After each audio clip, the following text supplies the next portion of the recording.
இன்றைக்கி ஓணம் செலிப்ரேஷன் எங்கள் காலேஜில் எப்படி இருந்துச்சு அப்படின்னு சொல்லி பார்க்கலாம். காலையிலேயே நாங்கள் போகிறப்ப தான் இந்த பூக்கோளம் அதெல்லாம் சொல்லி போட்டுட்ருந்தாங்க.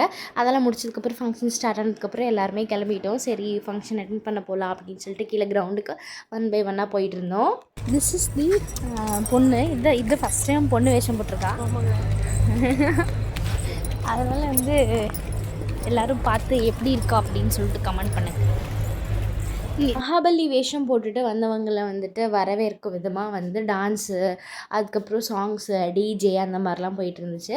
ஃபஸ்ட்டு கொஞ்சம் டான்ஸ்லாம் முடிச்சதுக்கப்புறமா அதுக்கப்புறம் இந்த ட்ரம்ஸ் இருக்குல்ல, இது பேர் என்ன, செண்டாமேளம்னு சொல்லுவாங்கன்னு நினைக்கிறேன்.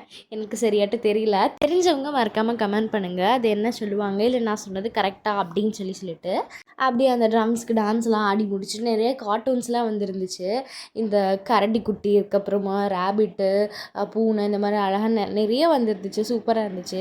இந்த கரடிக்குட்டி தான் எல்லாத்தையும் பயன்படுத்திகிட்டே இருந்துச்சு.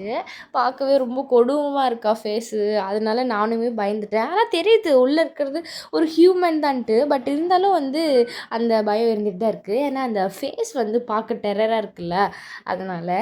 அப்புறமா உரியடித்தல் என்னாச்சு அப்படின்னா, இதுக்கு நிறைய பேர் ட்ரை பண்ணிகிட்டே இருந்தாங்க. ஆனால் யாருனாலும் இல்லை. கடைசியாக எப்படியோ ஒருத்தர் வின் பண்ணிட்டாங்க.